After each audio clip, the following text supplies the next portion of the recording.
Hello friends, आप सभी का मोस्ट वेलकम है आपके अपने यूट्यूब चैनल विजेता कुल में।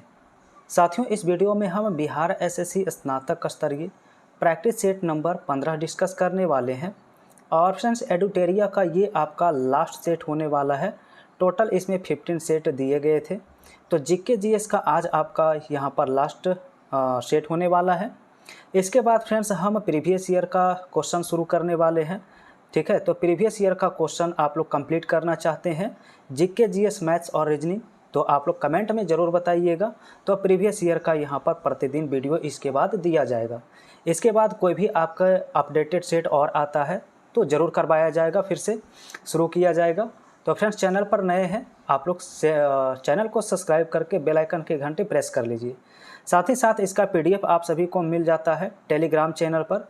तो टेलीग्राम चैनल का लिंक वीडियो के डिस्क्रिप्शन में है, आप लोग ज्वाइन कर लीजिए। साथ ही साथ फ्रेंड्स, मैथ्स और रीजनिंग का क्वेश्चन जो होता है वो हम लाइव सेशन में प्रतिदिन डिस्कस करते हैं सुबह 11 बजे से। तो इसका मैथ्स और रीजनिंग के लिए आपको सुबह 11 बजे लाइव सेशन में जुड़ना होगा। तो चलिए सीधा शुरुआत करते हैं आज का वीडियो। पहला सवाल से आप लोग अपना राइट आंसर ज़रूर कमेंट करिए और आज के सेट में कितना सही करते हैं कमेंट में बताइए। तो पहला सवाल है, लिखा है आरंभिक पूरा पाषाण काल के संबंध में कौन सा कथन असत्य है, गलत कथन का चुनाव करिए। पहला कथन है कि इस युग में मानव खाद्य संग्राहक बन रहा, बिल्कुल गलत है। आरंभिक पूरा पाषाण काल में फ्रेंड्स मानव खाद्य संग्राहक नहीं बन रहा था। ऑप्शन ए ही इसका क्या करना होगा, राइट आंसर। क्योंकि फ्रेंड्स उस समय लोग शिकार पर निर्भर करते थे। पूरा पाषाण काल में लोग किस पर निर्भर थे, तो शिकार पर निर्भर थे। ऑप्शन ए होगा।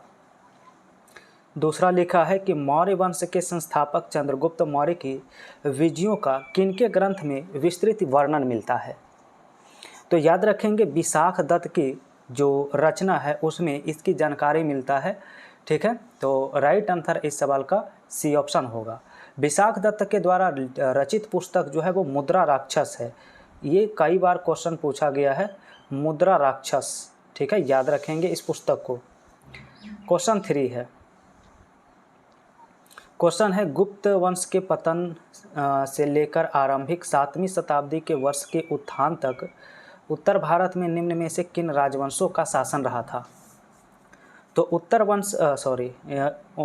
भारत में जो राजवंशों का शासन रहा है वो रहा है मगध के गुप्त।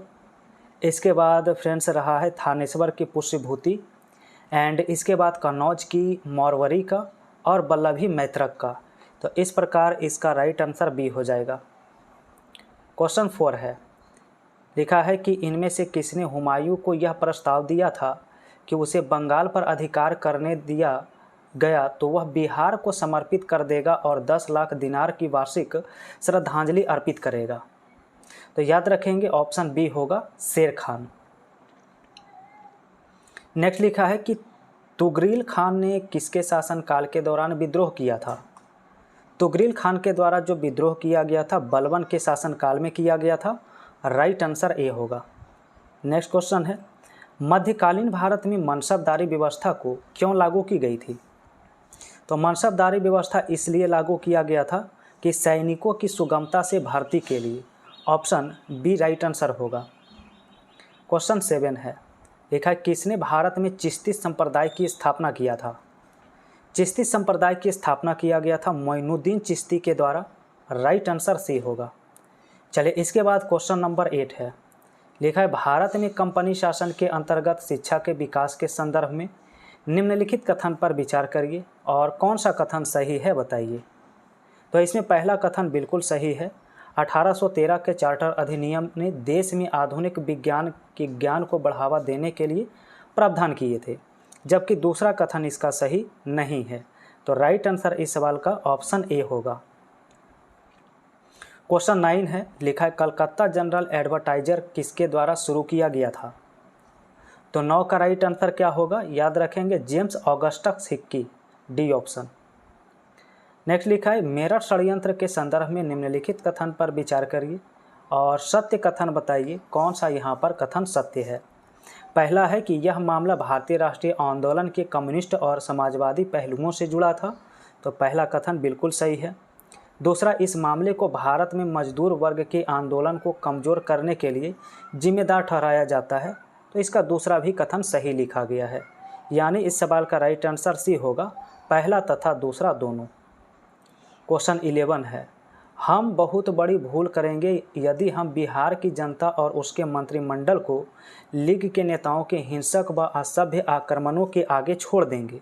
वर्ष 1946 में उपयुक्त कथन किसने कहा था? तो 11 का राइट आंसर बी होगा, सरदार वल्लभ भाई पटेल का ये कथन था। चलिए क्वेश्चन 12 है, लिखा है निम्नलिखित युग्म पर विचार करिए और सही युग्म इनमें कौन सा सुमेलित है। सही सुमेलित यहाँ पर चयन करना है, ठीक है। चलिए इसका ऑप्शन देखेंगे, चारों ऑप्शन इस प्रकार से है। तो फ्रेंड्स आपका ऑप्शन डी हो जाएगा, पहला, दूसरा, तीसरा और चौथा, ठीक है। इस प्रकार से आपका सही सुमेलित होगा। नेक्स्ट क्वेश्चन देखिए 30 नंबर सवाल में लिखा, विलियम जोन्स के बारे में निम्न में से कौन सा कथन सही नहीं है, इसके बारे में बताइए। तो पहला ऑप्शन है कि उन्हें कलकत्ता में सर्वोच्च न्यायालय में एक भाषाविद के रूप में नियुक्त किया गया था। बिल्कुल यहाँ पर ये सही नहीं है, भाषाविद के रूप में इन्हें नियुक्त नहीं किया गया था, ठीक है। आंसर इसका ए हो जाएगा। चलिए अगला क्वेश्चन देखिएगा, क्वेश्चन 14 है। 14 में है कि ग्रीष्म के अंत में पूर्व मानसून वर्षा होती है जो केरल और कर्नाटक के तटीय क्षेत्र में एक सामान्य घटना है। इसे स्थानीय रूप में किस नाम से जाना जाता है?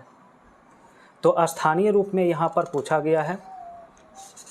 क्वेश्चन नंबर 14 का आंसर जो होगा फ्रेंड्स आप सभी का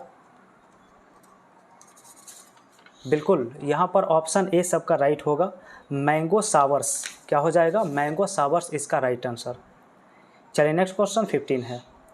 लिखा है पट्टी सीमा परियोजना निम्न में से किन नदियों के एकीकरण से जुड़ी हुई है?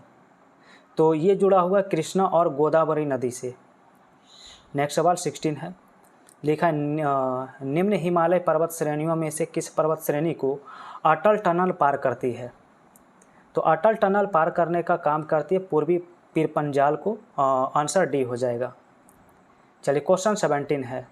लिखा है निम्नलिखित कथन के आधार पर हिमालय नदी की प्रायद्वीपीय नदी से तुलना कीजिए और सही उत्तर बताइए इनमें कौन सा है। तो पहला कथन इसमें बिल्कुल सही है, अधिकांश हिमालय नदियां 12 मासी यानी 12 महीने, जबकि अधिकांश प्रायद्वीपीय नदियां वर्ष भर वर्षा पर निर्भर करती है। पहला कथन बिल्कुल सही है। इसका दूसरा कथन भी सही है कि हिमालय नदी की ढाल प्रायद्वीपीय नदी की तुलना में अधिक खड़ा होता है, जबकि तीसरा कथन इसका सही नहीं है। प्रायद्वीपीय नदी हिमालय नदी की तुलना में अपने रास्ते में अधिक क्षरण का कारण बनती है। तो 17 का राइट आंसर यहाँ पर आप सभी का जो है ए ऑप्शन हो जाएगा। चलिए अगला सवाल।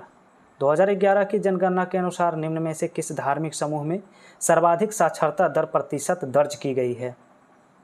तो 18 का राइट आंसर डी हो जाएगा, जैन धर्म। अब देखिए अगला क्वेश्चन 19 है। लिखा तमिलनाडु में सर्वाधिक सूती वस्त्र के कारखाने कहाँ पाए जाते हैं? तो सर्वाधिक सूती वस्त्र के कारखाने याद रखेंगे कोयम्बटूर में पाया जाता है। आंसर बी हो जाएगा। नेक्स्ट सवाल। लिखा निम्न में से कौन सी नदियाँ बंगाल की खाड़ी में गिरती है? तो बंगाल की खाड़ी में गिरता है फ्रेंड्स यहाँ पर गंगा, ब्रह्मपुत्र तथा गोदावरी। एंड बी ऑप्शन भी होगा महानदी कृष्णा तथा कावेरी, यानी सही आंसर डी हो जाएगा, ए तथा बी दोनों। चलिए आगे देखिए क्वेश्चन नंबर 21 से। लिखा निम्न में से किसे समुदाय विकास से पहले कार्यक्रम के रूप में स्थापित किया गया था? तो 21 का ऑप्शन बी करना होगा, राष्ट्रीय विस्तार सेवा। क्वेश्चन नेक्स्ट है।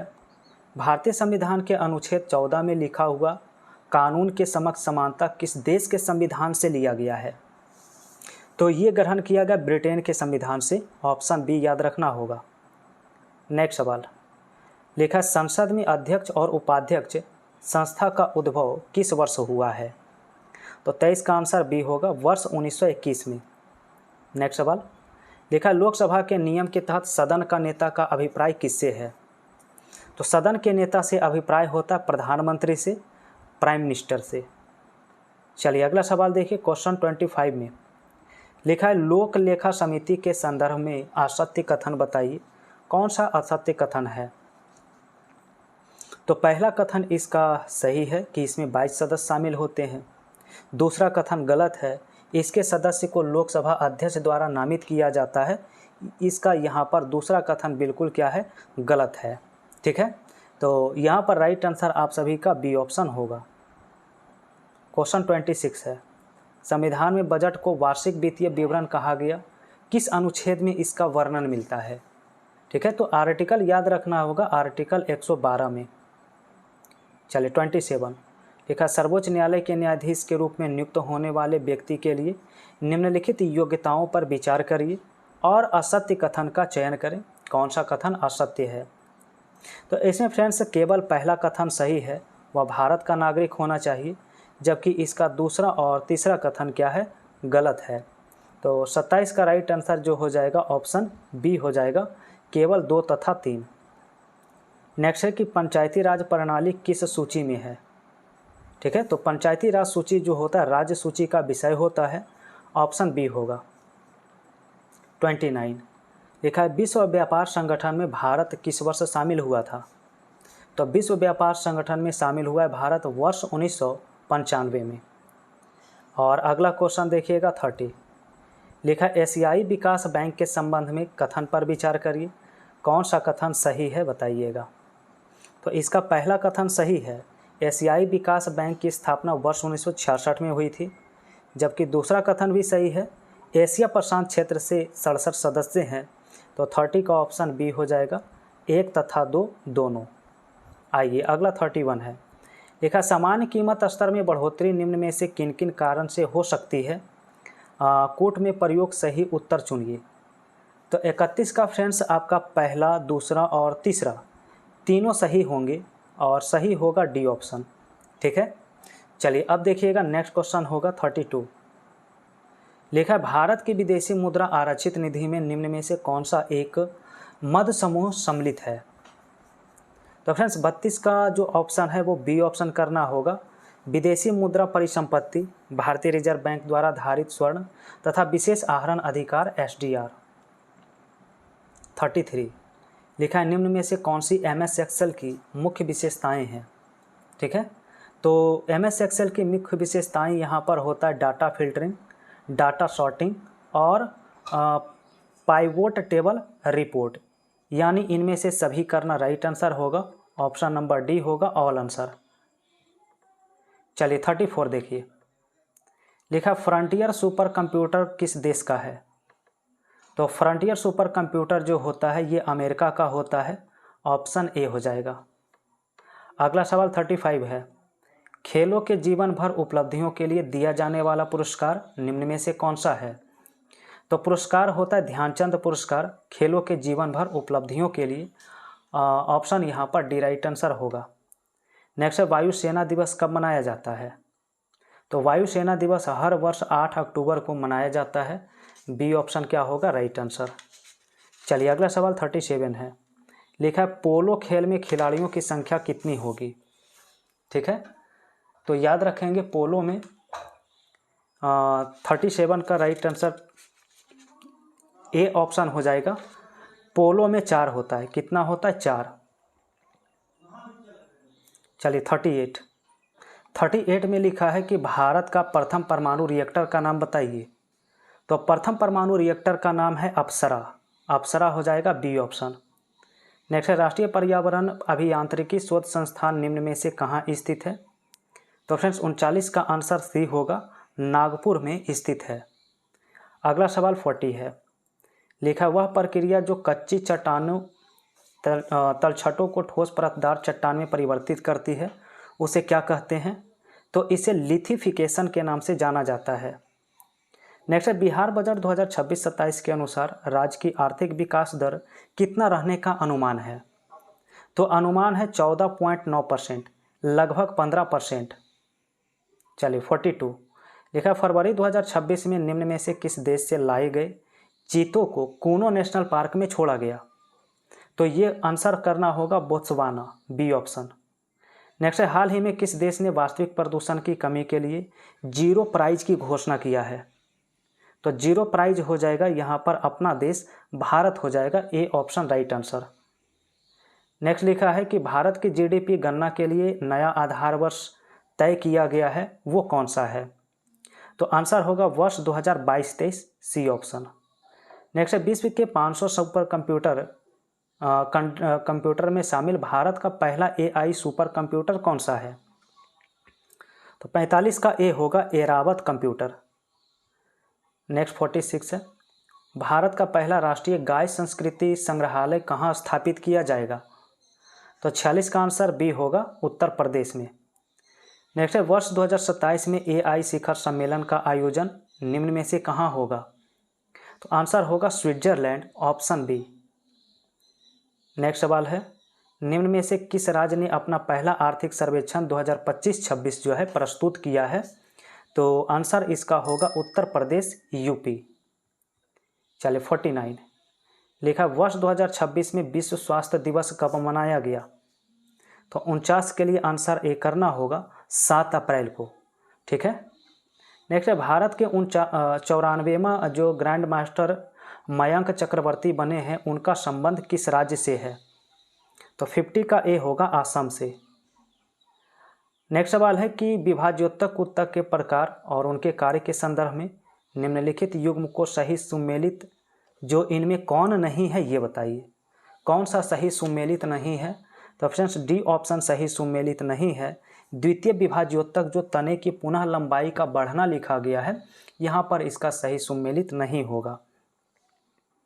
52 में है कि निम्नलिखित में कौन सी प्रक्रिया जीवों की विभिन्नताएं उत्पन्न करती है? ठीक है। तो यहाँ पर फ्रेंड्स आपका जो होगा लैंगिक जनन इसके लिए जिम्मेदार है, अनुकूलन एवं प्राकृतिक चयन होगा, एंड इसके बाद उत्परिवर्तन और आपका होगा अर्धसूत्री विभाजन। तो 52 का राइट आंसर सी होगा।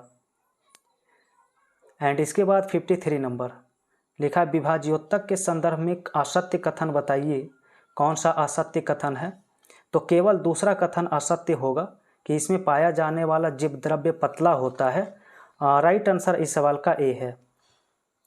क्वेश्चन 54 है निम्न में से किस जीव में केंद्रक का अभाव पाया जाता है? तो केंद्रक का अभाव होता है थायोबैसिलस में एंड इसके बाद एनाबीना में। तो 54 का करेक्ट आंसर सी होगा। नेक्स्ट 55 है लिखा जीवों के विकास के संदर्भ में निम्नलिखित में कौन सा अनुक्रम इसका सही है? तो सही अनुक्रम आपका सी होगा सैलामैंडर, अजगर, कंगारू। ठीक है। चलिए नेक्स्ट क्वेश्चन फ्रेंड्स आप सभी का 56 है जिसमें सूची 1 और सूची 2 मैच करना है। राइबोसोम की खोज जो है ये पैलाडे के द्वारा किया गया, जबकि माइटोकॉन्ड्रिया की खोज ऑल्टमैन ने किया है, केंद्रिका की खोज फोंटाना ने किया और कोस्की सिद्धांत स्लाइडेन और स्वान का है। तो 56 का करेक्ट आंसर आप सभी का जो है ऑप्शन सी हो जाएगा। 57 में देखिए है कि डीपीटी वैक्सीन का प्रयोग किस बीमारी के लिए किया जाता है? आंसर इसका ये होगा डिप्थीरिया, काली खांसी और टिटनस। 58 यदि मानव रुधिर की लाल रुधिर कोशिकाओं को पृथक किया जाता है और उन्हें सामान्य लवण के घोल में तनुकृत किया जाता है तो आरबीसी क्या होंगे? आंसर होगा आरबीसी के व्यास में कोई परिवर्तन नहीं होगा। अगला सवाल 59 है कोशिका झिल्ली के संदर्भ में कौन सा कथन असत्य है? चलिए असत्य कथन बताइए। तो केवल दूसरा कथन इसमें असत्य है। विसरण केवल गैसों में होता है जो यहाँ पर गलत है। राइट आंसर सी होगा। क्वेश्चन नंबर 60 है लिखा है निम्न में से जो है असंगत कथन का चयन करिए। तो 60 में असंगत कथन सी में है। जरावस्था विलंब जो जिब्रेलिन से दिया है यहाँ पर इसका मैचिंग गलत है। तो करेक्ट आंसर इसका क्या हो जाएगा? ऑप्शन सी हो जाएगा। चलिए अगला देखिए 61 में निम्न में से कौन सा किसी तत्व के परमाणु क्रमांक को सही निर्धारित करता है? तो परमाणु क्रमांक को सही निर्धारित करता प्रोटॉन की संख्या। ए ऑप्शन राइट होगा। चलिए अगला सवाल है कि धातु विद्युत के अच्छे सुचालक होते हैं क्यों? इसका कारण क्या है? तो इसका कारण है कि उनमें मुक्त इलेक्ट्रॉन पाए जाते हैं। और अगला देखिएगा निम्न में से कौन सा एक पदार्थ बहुत कठोर और बहुत तन्य होते हैं? तो बहुत कठोर और बहुत तन्य यहाँ पर होता है नाइक्रोम, ऑप्शन नंबर डी। इसके बाद नेक्स्ट लिखा है कि रासायनिक तत्व के अणु के संदर्भ में चुंबकीय क्वांटम संख्या का संबंध निम्न में से किससे है? तो आंसर ए होगा अभिविन्यास से। नेक्स्ट 65 में है कि गैसोहॉल क्या है? तो गैसोहॉल होता है एथिल अल्कोहल और पेट्रोल का मिश्रण। नेक्स्ट सवाल लिखा है निम्नलिखित युग्म में से प्रतिकण कण और प्रतिकण का युग्म बताइए कौन सा है? तो ए ऑप्शन यहाँ पर होगा इलेक्ट्रॉन और पॉजिट्रॉन। क्या हो जाएगा? इलेक्ट्रॉन और पॉजिट्रॉन।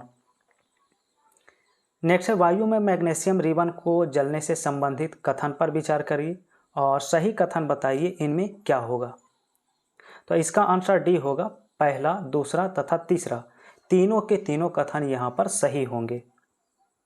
68 नंबर, कार्बन के संदर्भ में कथन पर विचार करिए और सही कथन बताइए। तो इसका केवल दूसरा कथन सही है कि अधिकांश कार्बन यौगिक अच्छे सुचालक जो है नहीं होते, जबकि दूसरा कथन यहाँ पर गलत होगा। तो 68 का फ्रेंड्स बी ऑप्शन राइट होगा। चलिए 69 कहा है सूची 1 और सूची 2 को सही से सुमेलित करिए। सबसे पहले डेवो राइनर है, तो डेवो राइनर के द्वारा त्रिक नियम लाया गया था, न्यूलैंड के द्वारा अष्टक नियम लाया गया था, जबकि मेंडलीफ के द्वारा जो है तत्वों की आवर्त सारणी का प्रारंभिक विकास किया गया और हेनरी मोसले ने आधुनिक आवर्त नियम दिया है। तो 69 का ऑप्शन में अगर देखा जाए तो ऑप्शन नंबर बी करना होगा राइट आंसर। चलिए 70 लिखा प्रकाश विद्युत प्रभाव में क्या होता है? तो प्रकाश विद्युत प्रभाव में प्रकाश ऊर्जा का वैद्युत ऊर्जा में रूपांतरण होता है। नेक्स्ट है कि व्यावसायिक मोटर के संदर्भ में कथन पर विचार करिए और सत्य कथन बताइए।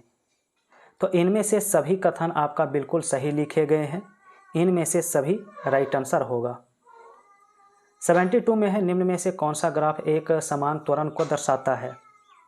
एक समान त्वरण ऑप्शन ए में है। देखिए ये आपका स्ट्रेट लाइन जो होता है ये एक समान त्वरण को दर्शाने का काम करता है, ए ऑप्शन राइट होगा। 73 में है कि निम्नलिखित क्रिया में स्थितिज ऊर्जा संग्रहित रहती है। अब यहाँ पर कूट भाषा में दिया गया है, तो इसका कौन सा ऑप्शन जो है राइट होगा? तो 73 का ऑप्शन सी करना होगा, पहला, दूसरा तथा तीसरा। नेक्स्ट क्वेश्चन लिखा है ध्वनि के चाल का विभिन्न माध्यम में अवरोही क्रम में सजाइए। तो अवरोही क्रम में यहाँ पर होगा आप सभी का ठोस माध्यम, द्रव्य माध्यम और गैसीय माध्यम। नेक्स्ट क्वेश्चन दिया है कि निम्न में से कौन सा नियम बताता है कि एक वस्तु स्थिर अवस्था में ही रहेगी और गतिमान वस्तु स्थिर वेग के साथ गति में जारी रहेगी जब तक कि असंतुलित बारी कार्य नहीं करे। तो यह किसका नियम है? तो यह न्यूटन के प्रथम नियम है, न्यूटन का पहला नियम, ऑप्शन ए होगा। तो फ्रेंड्स ये आज के सेट का अंतिम सेट था एडुटेरिया का, जिसमें 15 सेट टोटल दिए गए थे। तो जीके जीएस हमने टोटल कंप्लीट कर दिया है। अब इसका मैथ्स और रीजनिंग कंप्लीट करना है। तो मैथ्स और रीजनिंग के लिए आप सभी को जुड़ना होगा सुबह 11 बजे से प्रतिदिन, सुबह 11 बजे से प्रतिदिन जुड़िए और इसके शेष मैथ्स और रीजनिंग को प्रतिदिन कंप्लीट करिए। साथ ही साथ फ्रेंड्स आप लोग कमेंट में बताइए क्या आप सभी प्रीवियस ईयर का जीके जीएस और मैथ रीजनिंग पूरा कंप्लीट करना चाहते हैं, तो वो भी कमेंट में ज़रूर बताइए। कल से आप सभी को हम प्रीवियस ईयर का क्वेश्चन बैंक कंप्लीट करने वाले हैं, ठीक है। चलिए, तो वीडियो पसंद आया हो तो लाइक करिए, पहली बार जुड़े हैं तो चैनल को सब्सक्राइब करिए।